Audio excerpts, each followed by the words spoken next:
E aí, pessoal, mais uma aula aí de desenvolvimento web cliente. E hoje a gente vai falar aí sobre formulários, tá? Como que vocês fazem para criar formulários seguindo toda a questão das regras de semântica aí que a gente tem para construir esses mecanismos aí, tá ok? Então, seguindo aqui com os nossos formulários aí, para que serve um formulário, né, no HTML? Então, o formulário ele tem como objetivo principal permitir a entrada de dados pelos usuários aí do teu sistema, da tua aplicação, do teu website. O que você pode fazer com o formulário, tá? Você pode fazer algum mecanismo de compra para o teu website, você pode fazer algum mecanismo de contato entre os clientes e alguma empresa, você pode construir um chat através de formulários, tá? Tem várias coisas que você consegue fazer aí utilizando formulários. Para a gente começar a ver aqui como que funciona e como que a gente vai estruturar um formulário aí no HTML, vocês vão pegar o editor de texto que vocês estão trabalhando aí e vão criar um documento HTML novo aí, tá? Então, vou salvar aqui como formulários.html. Nossa estrutura básica, formulários. Nosso char set, F8.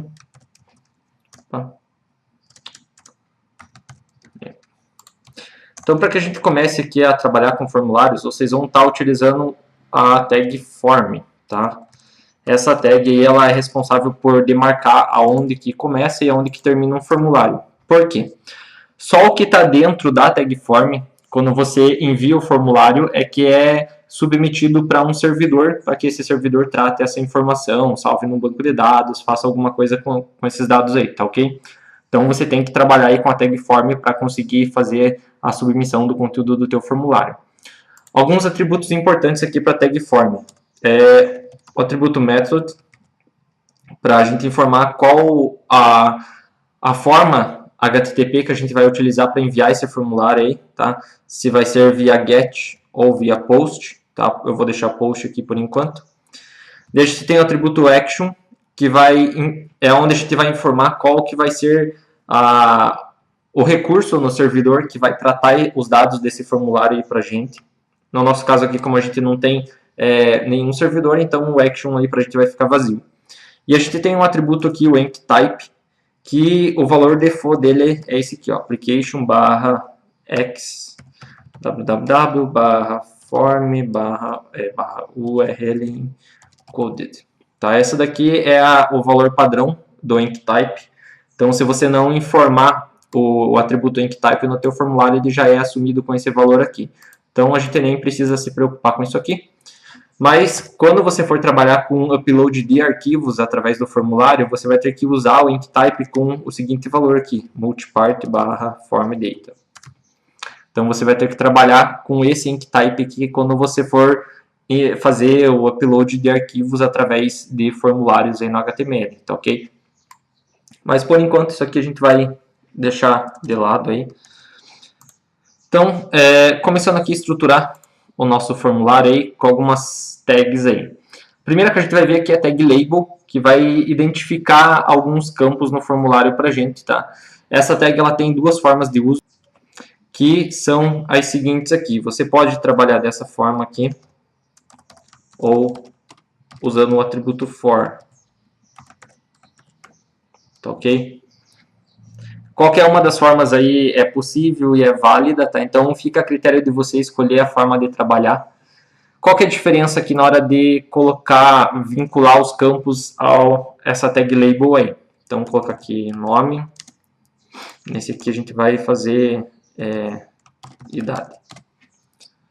Para a gente criar campos aqui nos formulários, a gente vai usar a tag input, que ela tem como objetivo servir como entrada de dados através do formulário. Então a gente vai colocar aqui input. O input ele tem alguns atributos aí também que são importantes. Um deles, um dos principais, né, o atributo type, que diz de qual tipo que é a entrada de dados. Então aqui eu vou colocar. Feito isso daí, um outro atributo que é importante aqui é o name, que vai identificar para a gente esse campo a hora que esse formulário for submetido para um servidor. Então lá no servidor você vai recuperar o conteúdo desse campo através do que está sendo passado aqui no atributo name. E um outro atributo que a gente tem é o atributo value, que no nosso caso aqui vai ser vazio mesmo, mas se você preencher ele, você indica aí já um preenchimento default para esse campo aí, tá ok? No nosso caso aqui, como vai ser preenchido, então a gente não precisa do atributo value. E no segundo label aqui, como que fica essa estrutura ali? Então, a gente vai colocar o input aqui, type, text, name, idade. Nesse label, o input está dentro dele, tá? O input é filho desse label. Aqui, o input e o label são irmãos, então você tem que dizer para com qual input esse label está sendo vinculado. Então, a gente vai usar aqui no input um atributo ID,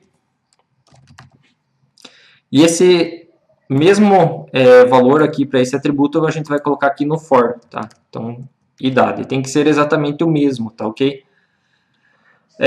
Qual que é a ideia de uso aqui do label, além de identificar os campos para a gente? Tá? Ele melhora a questão da acessibilidade e da usabilidade para a gente através dos formulários. Como que ele faz isso daí?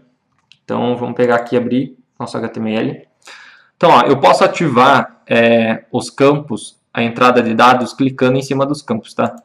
Só que com o label, além de eu conseguir clicar em cima dos campos, eu também consigo vir aqui, clicar no nome do campo. Então, eu venho aqui, clico em cima de idade, ele ativa a edição.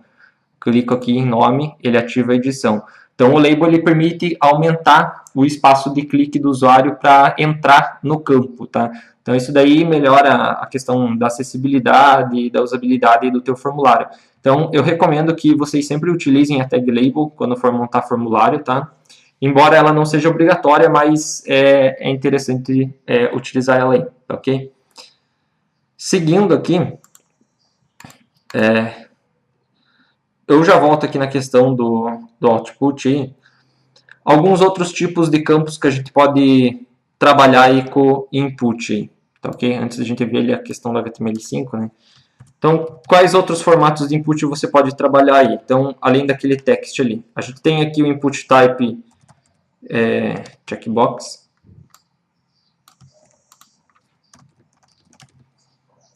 O input type radio. A gente tem input type hidden. Input type file. E o input type password. Tem outros, tá? Que também funcionam aí nas versões da HTML anteriores à versão 5. Todos esses aqui funcionam em versões anteriores, mas os principais de uso são esses aqui, tá ok? Então vamos ver aqui como que eles funcionam. Então, ó, o comportamento do checkbox do radio, você tem que configurar ele no teu HTML, porque senão o que, que acontece aqui? Ó? O checkbox, a ideia é que o usuário possa marcar várias opções. E o radio, a ideia é que ele tenha que escolher entre uma das opções disponíveis. E ó, se você não configurar lá no HTML, ele vai sempre deixar você marcar todos os radios que tiver. Então você acaba mudando o comportamento ali desse componente. Para arrumar isso daí, o que, que você vai fazer? Aqui no checkbox, a gente vai usar um name aqui, name A, name B, value A, value B. Aqui no radio a gente vai fazer o seguinte, name C, name C, value E, value E. Então, ó, checkbox lá, continua no comportamento padrão dele. E o radio, agora eu tenho que escolher entre uma das opções. Como que funciona isso aqui? Para os checkbox, vocês sempre vão colocar o valor do atributo name diferente para cada checkbox, para permitir que o usuário possa selecionar mais de um. Nos radios, como o usuário tem que escolher entre um desses componentes, você vai colocar o mesmo name, só que o value é diferente, tá ok? Porque só uma dessas opções é que vai ser submetida para o servidor. E aqui todas as opções que o usuário marcar vão ser submetidas. Então, aqui de praxe a gente sempre acaba colocando aí o name igual o value para submeter para o servidor, tá ok? Então, guardem isso daí, tá? Esse comportamento do checkbox do radio. Não façam o radio funcionar como checkbox, permitir que marque várias opções, tá? Porque daí você acaba confundindo o usuário quanto ao comportamento desse componente aí, tá? Mas lembrem dessa utilização aqui. O checkbox e o radio, eles têm o atributo value, porque aqui o usuário ele não pode digitar, né? Então ele só vai selecionar. Então eu já tenho que ter o valor do campo aqui para ser submetido para o servidor quando o usuário selecionar. Input type hidden, ele é oculto para a gente, tá? Para que serve o input hidden? Captcha. Cara, acho que é assim que escreve. Value. Tá. O hidden, ele não aparece para o usuário, mas ele ajuda a gente a controlar alguns aspectos de segurança no formulário, ou quando você quer submeter algumas informações da qual o usuário não precisa saber que elas estão sendo enviadas, tá? Então você coloca ali o input hidden e trabalha já com o value setado também, justamente porque o usuário não pode alterar isso aqui, né? Ele não tem como digitar nada aí. O input file, ele vai abrir um dialog aqui para que o usuário possa escolher um arquivo aí no computador dele. E o input password vai inserir para a gente um campo de senha lá, onde o que o usuário digita fica mascarado. Tá ok? Então esses daí são os campos que a gente tem para trabalhar em praticamente todas as versões do HTML. Tá? Funciona tranquilo aí no HTML5. Então agora a gente vai ver aqui alguns campos novos que a gente tem no HTML5 para trabalhar e alguns inputs diferentes, né? Um pouquinho mais semânticos aí. Então a gente tem ali o input type tel.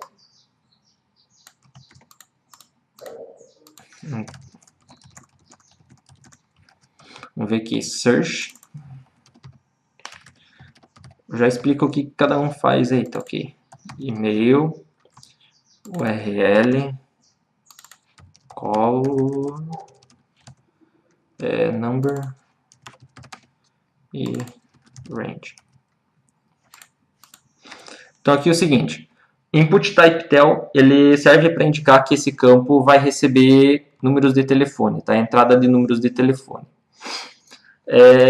Aqui para a gente no desktop, ele vai aceitar tudo como se fosse um input text, mas ele nos smartphones e tablets, onde a tela é um pouco reduzida, que sobe o teclado, né?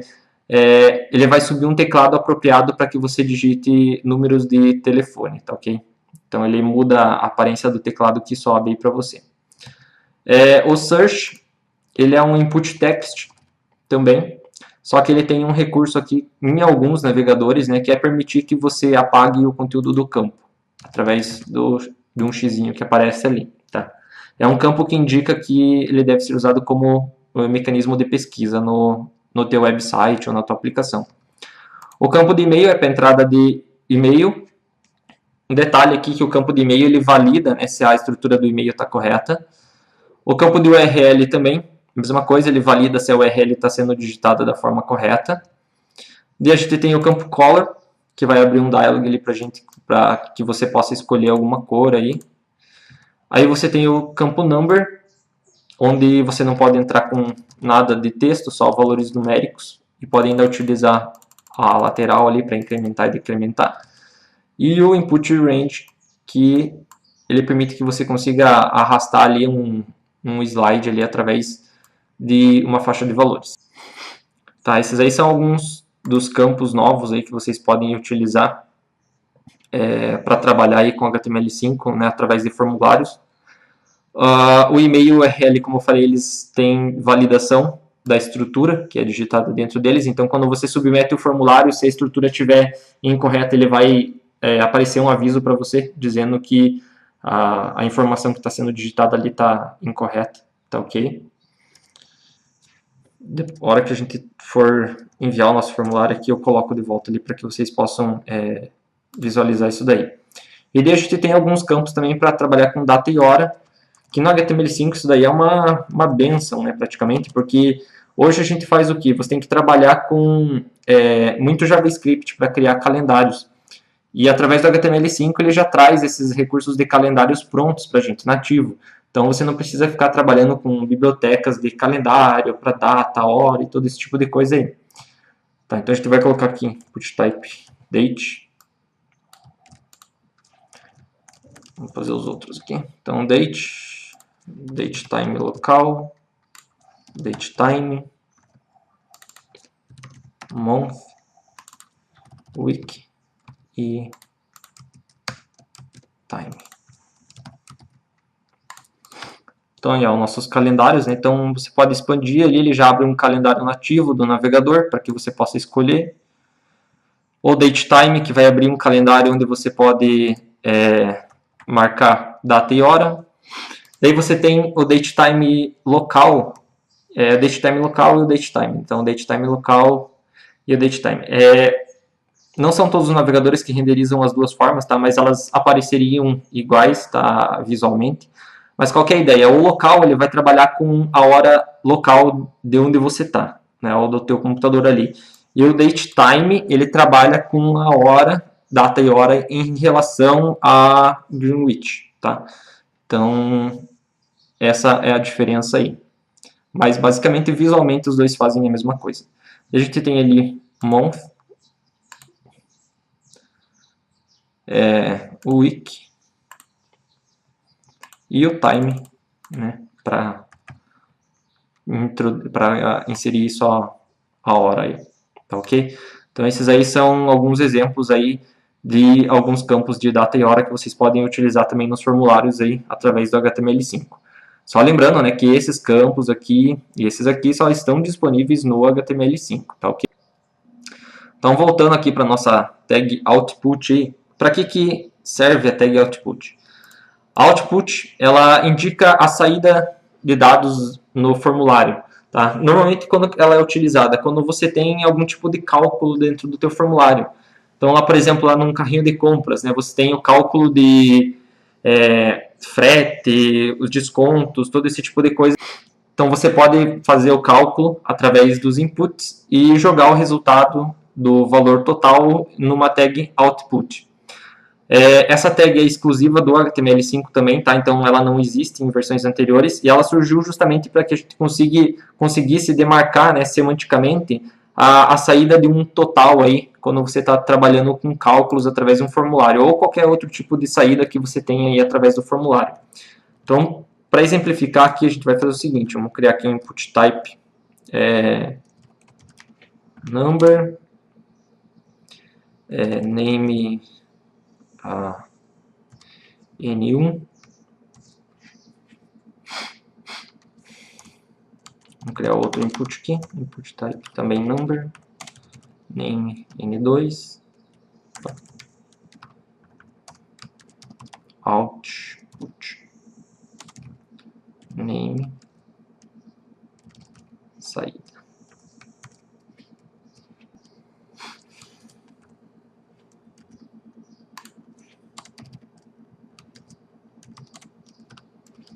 Então aqui o que a gente tem aí no output, né? Então você vai colocar o name desse campo e no atributo for você vai indicar quais campos fazem parte do cálculo do qual vai ser mostrado o resultado aqui no output, tá ok?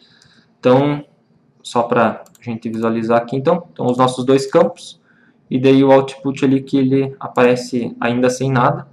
Para que o output funcione, a gente vai ter que fazer o seguinte aqui, tá? Eu vou só adicionar aqui para a gente indicar como se fosse fazer uma operação de adição aí. Tá lá. Então o que você vai ter que fazer aqui? Lá na tag form, você vai usar aqui um método que é o onInput, tá ok? E esse método aí, ele vai receber o seguinte lá, saída.value, que é o nosso output aqui, tá o nome dele ali, saída.value, vai receber aí parse int n1.value mais parse int n2.value. Tá ok? Isso aqui é JavaScript, tá? Não vou entrar em detalhe no que está acontecendo ali e tal, porque isso daí a gente vai ver mais pra frente quando a gente chegar lá em JavaScript. Mas basicamente aqui, pelos próprios nomes você já consegue identificar que o parsint está convertendo o conteúdo do campo para inteiro, e você está atribuindo o resultado dessa soma aqui para o value lá do nosso output, né? Então, vamos ver lá no nosso navegador. Vou colocar aqui 2, 3, então, output 5. Então, ele já vai fazendo de forma automática para a gente jogando o resultado ali na tag output. E daí, qual que é a vantagem disso aqui?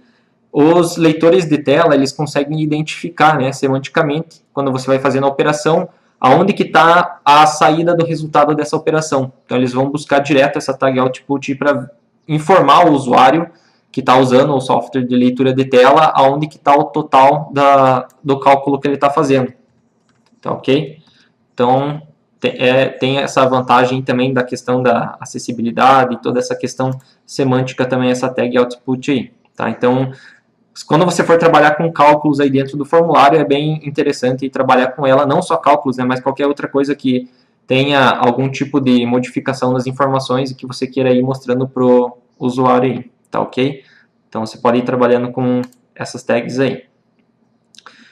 Seguindo aqui, alguns componentes também para que você possa utilizar nos formulários aí, além do input e do output aqui. Você também pode trabalhar aí com um componente aqui que é o select, que ele vai funcionar como uma lista de itens para a gente, tá? Então vamos fazer aqui o seguinte, então vou colocar ali o label, só para vocês identificarem aqui, cidades, select, name, cidades, select, label. O select, ele usa algumas tags auxiliares aqui, tá? Tagzinha option, para você indicar os itens dessa lista. Option, value, pg,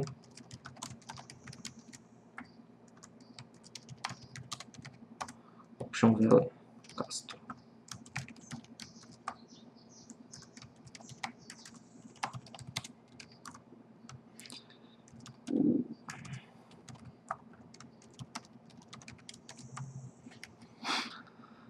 Então vamos ver aqui.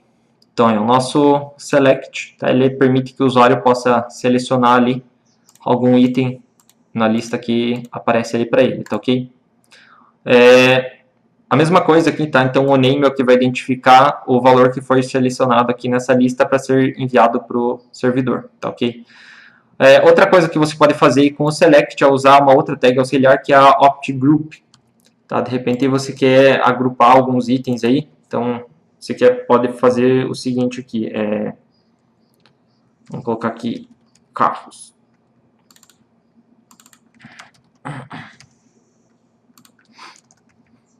Então, opt-group. E daí dentro desse opt-group a gente vai colocar aqui algumas opções aí. Uno, ideia, o que mais que a gente tem aí?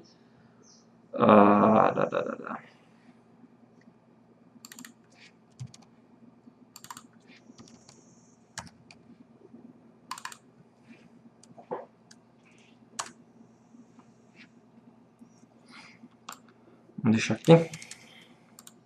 Aqui no opt-group vocês vão trabalhar aí com uma opçãozinha nele aqui, né, com um atributo aí, que é o atributo label. Tá? Vou colocar ali, Fiat.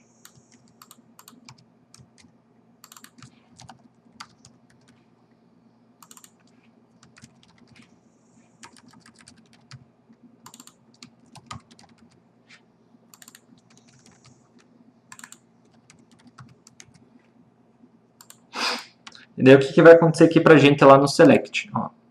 O opt-group ele fica marcado, tá? E as opções ficam embaixo dele. Então, ele serve para que você agrupe várias opções quando você tem um select onde as informações ali, elas pertencem ao mesmo contexto, né? No nosso caso aqui são os carros, mas você tem daí subcategorias aí para elencar esses itens, tá? Então, você pode trabalhar com o opt-group para ir separando essas coisas aí dentro da tua lista, tá ok? Então, mas basicamente seria o select e o option, e daí o opt-group, dependendo do que você quer montar com o teu formulário aí, tá ok? Seguindo, a gente tem também aqui, numa mesma ideia aí, um componente aqui que é exclusivo do HTML5, que é o DataList, que ele tem uma outra funcionalidade que é permitir que o usuário, conforme ele vai digitando, aí, ele vá trazendo esses itens aí através de um autocomplete para que o usuário possa escolher. Para a gente montar esse DataList, vocês vão fazer o seguinte aqui. Vocês vão usar um input list, vamos colocar aqui nomes. E daí embaixo desse input, DataList, id nomes.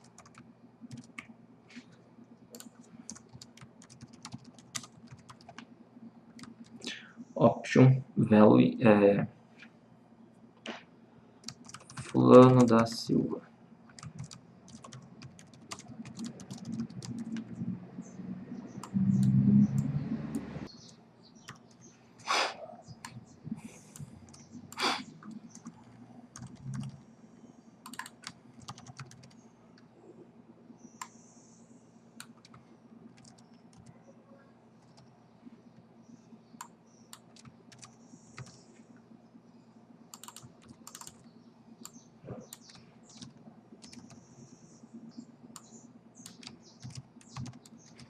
Então aí a gente tem aqui o input, que é onde o usuário vai digitar, e daí ele vai buscando o que o usuário está digitando nesse DataList aqui. Você vincula o DataList com o input através do atributo ID e do atributo ID no DataList. Então aqui você tem que informar o mesmo ID para o atributo list para poder vincular as duas coisas, tá? Então vamos ver aqui como que vai funcionar isso daí. Então você tem a opção aqui, né, o usuário tem a opção de clicar e trazer tudo que tem, ou digitar, e daí ele vai fazer um filtro ali em cima da busca do usuário. Tá, então, e daí a pessoa vem aqui e escolhe só o que ela precisa. Então, esse recurso do DataList é bem interessante, aí, tá? Ele é até um pouco mais interessante que utilizar o Select, né? Porque ele permite que você filtre as opções que você quer que o usuário veja aí, não precisando lá expandir um select, às vezes bem extenso, dependendo da quantidade de opções que você tem aí para trabalhar. Então vocês têm essas duas formas aí para montar uma lista, tá? Usando a tag select e a DataList. Lembrando que a DataList ela é específica do HTML5, tá? E a select é para todas as versões aí. Continuando aqui, a gente tem aí também um outro componente que é o TextArea. Tá? O TextArea ele é um componente de texto de múltiplas linhas. Então, vocês vão colocar aqui TextArea, name, por exemplo, lá, descrição. Então, ele vai abrir aqui uma caixinha para vocês, onde você pode digitar a quantidade de texto que você quiser aí dentro dele. Detalhezinho, no TextArea, quando vocês forem trabalhar com ele, não peguem aqui, onde tem a parte de conteúdo dele ali, e deem espaço, tá? Esse espaço de conteúdo que você tem aqui é justamente o value do TextArea, tá? Então, tudo que você digitar aqui já entra por default lá no TextArea. Então, se você colocar espaço, qualquer coisa, que o teu TextArea já vai iniciar com esse espaço aí. Então, cuidado na hora de trabalhar com isso daí. E o TextArea ele tem alguns atributos aqui para definir, né, a largura e a altura dele aí. São os atributos aqui cols e rows. Então você pode definir aí a altura, a largura do teu TextArea, tá ok? Através desses atributos aí. Então o TextArea lá é utilizado para campo de textos longos, tá? Diferente do input type text, que é para uma informação curta, o TextArea é para bastante texto mesmo. E daí a gente tem o button, que é o componente responsável pela submissão, né, do nosso formulário aí. Então, vamos colocar aqui, button e enviar. Esse componente button, ele tem um atributo type, onde você deve identificar qual tipo de botão que você está utilizando, tá? Você pode usar botões do tipo submit, que ele vai enviar o formulário. Você pode usar o botão reset, que ele apaga todas as informações digitadas. Ou você pode usar o tipo button mesmo, que ele não faz nada, é só um botão ali. Aqui no nosso caso a gente vai usar o submit. E daí eu vou fazer aqui o detalhezinho do campo e-mail lá, né? Só para vocês terem uma e-mail.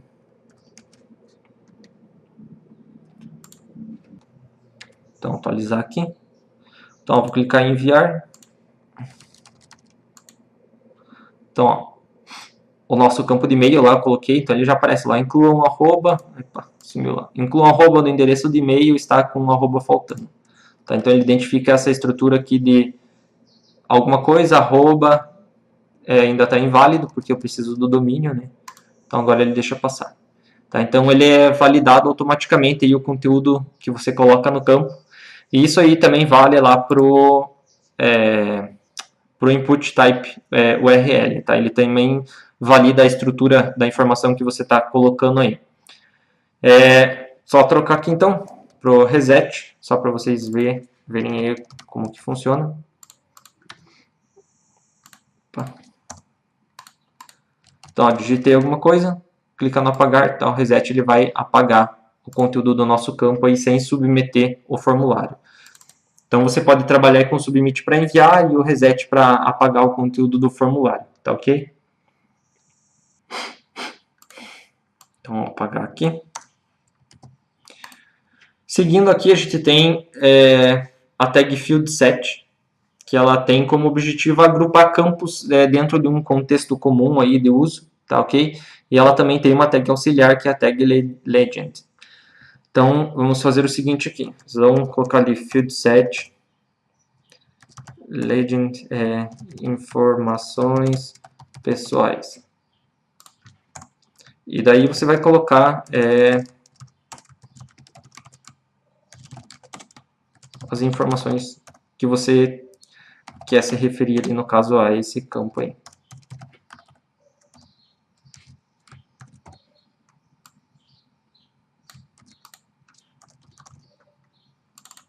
Nome, idade,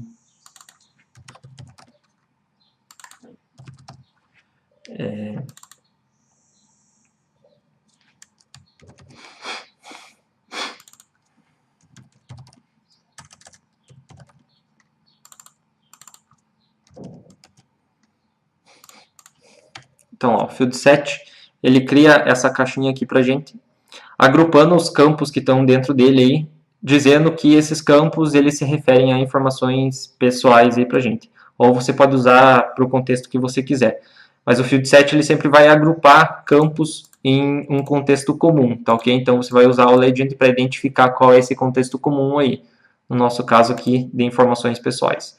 Então, field set e o legend. E daí você pode ir adicionando vários desses aí dentro do teu formulário, tá? Dependendo da quantidade de coisas que você tem para ir agrupando aí, tá? Não tem um limite aqui para estar trabalhando com isso daí.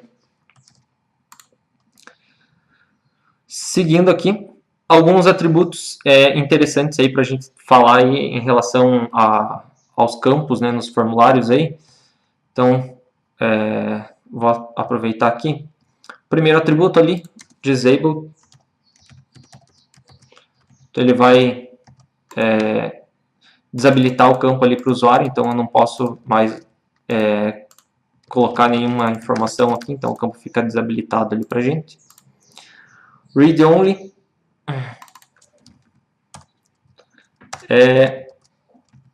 O read only ele tem a ideia bem parecida com o disable também, só que ele não vai ficar com o fundo cinza, tá? Então ele permite que você consiga ler essas informações aí. Só tem um detalhezinho aqui, né, em relação ao uso aí do read only e do disable. Basicamente eles fazem a mesma coisa, que é não permitir a edição.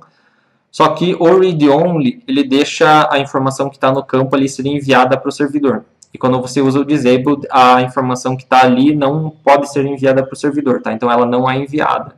Então essa que é a diferença aí entre eles. A gente tem o max length, tá? Então vamos colocar aqui 4. Então ele vai limitar a quantidade de caracteres que você pode inserir no teu campo. O que é interessante, né? Você que, por exemplo, aqui no CPF quer limitar somente a quantidade de caracteres que tem no CPF. Só lembrando que essa informação depois tem que ser validada de novo no servidor, tá ok?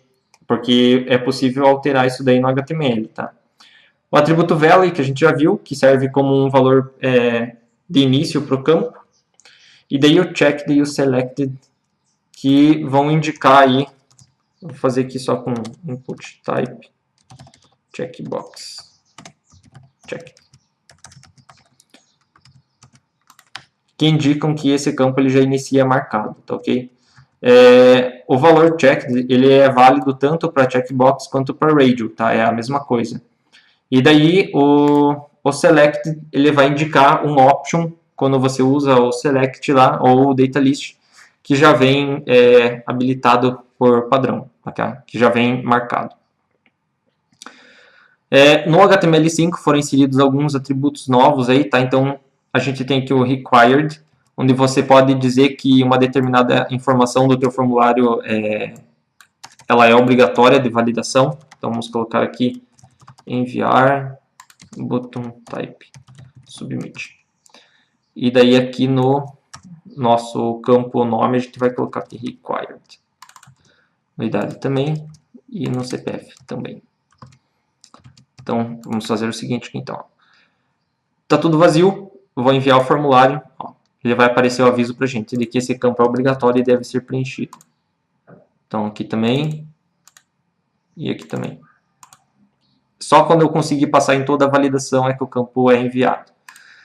Então, assim, o HTML5, através desses atributos, ele ajuda a gente a eliminar uma boa quantidade de JavaScript que era utilizada aí para fazer validação dos campos, né? Na questão da obrigatoriedade e do tipo de campo. Então, é interessante trabalhar com esses recursos aí. Seguindo aqui, a gente tem um outro atributo ali que é o placeholder. O placeholder, ele indica um texto de ajuda que você pode informar para o usuário aí da forma como ele deve preencher esse campo, tá ok? Então, vamos colocar aqui, por exemplo, placeholder fulano da Silva. Então, ele já vai aparecer com o campo preenchido, mas isso aqui é diferente do value, porque aqui quando você clicar e digitar, ele apaga o conteúdo que está ali. E quando você apagar o campo, o valor do placeholder volta, tá? O value, ele não faz isso. Ele já traz um preenchimento padrão já, onde se você enviar o formulário, ele vai enviar aquilo lá para você. Aqui no placeholder não. Aqui é como se fosse uma dica de como o usuário tem que preencher esse campo aí, tá ok? Então esse daí é o nosso placeholder. Daí a gente tem aqui o atributo pattern. Então vamos colocar aqui como que ele vai funcionar isso daí, tá? Então eu vou então aí a gente vai inserir o nosso pattern aqui. Eu vou utilizar o input type tel aqui para exemplificar. Name phone pattern. Tá.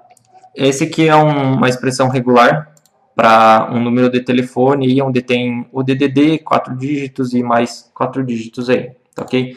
Vocês podem usar esse site aqui, regexpal.com, para testar algumas expressões regulares aí para estar utilizando como padrão aqui no campo, tá ok? Então vamos fazer o seguinte aqui agora. A gente vai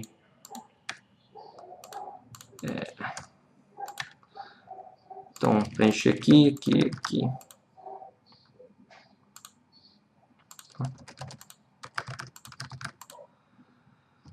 Então, preenchendo o telefone ali. Então, ó, é preciso que o formato corresponda ao exigido. Tá, qual que é o formato exigido? Então, é um número de DDD mais 4 dígitos e, enfim, 4 dígitos. Tá? Tá aí. Então, o pattern, ele valida a estrutura que está sendo inserida ali no campo. Ele pode ser usado em todos os inputs aí praticamente, tá? Então, você pode tratar, né, a estrutura da informação que está sendo enviada pelo usuário. Ele não serve como máscara, tá? Então você precisaria criar algum mecanismo de máscara aí no campo, usando JavaScript, mas ele consegue tratar aí com padrões né, expressão regular o campo aí para vocês, tá? Usando esse atributo pattern aqui.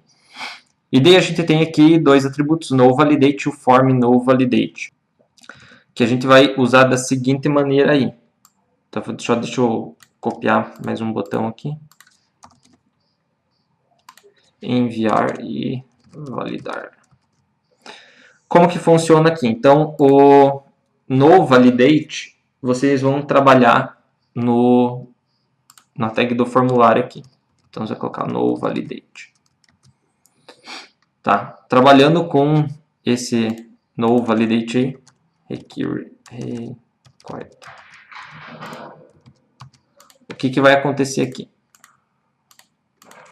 Então, o nosso formulário estava sendo validado, né? Então, agora, da forma como está, eu consigo enviar ele sem passar pela validação ali.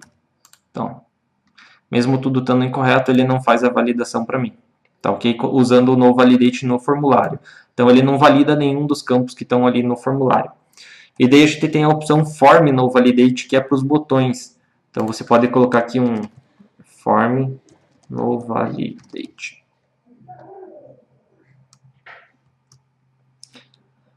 Então, a gente pode criar aqui uma opção, por exemplo, salvar, onde o usuário salvaria o conteúdo do formulário, mas sem validar. E enviar, mas só que daí validando o conteúdo do formulário. Então, vou fazer o seguinte aqui. Então, ó, se eu clicar aqui em enviar e validar, ele vai aparecer lá pedindo para mim, né, a validação dos campos. Se eu clicar em salvar, ele vai enviar o formulário ali sem fazer a validação. Então, eu teria essas opções de trabalhar com um mecanismo de tipo salvar as informações que o usuário já preencheu e depois ele poder enviar essas informações de forma efetiva para o servidor fazendo a validação. Tá ok? Então, essas são as tags e atributos que vocês podem estar usando aí para trabalhar com formulários no HTML. Tá ok? É bem tranquilo aí, tem algumas coisas novas e bem interessantes de serem trabalhadas aí. Então, por hoje é isso aí, pessoal. Valeu!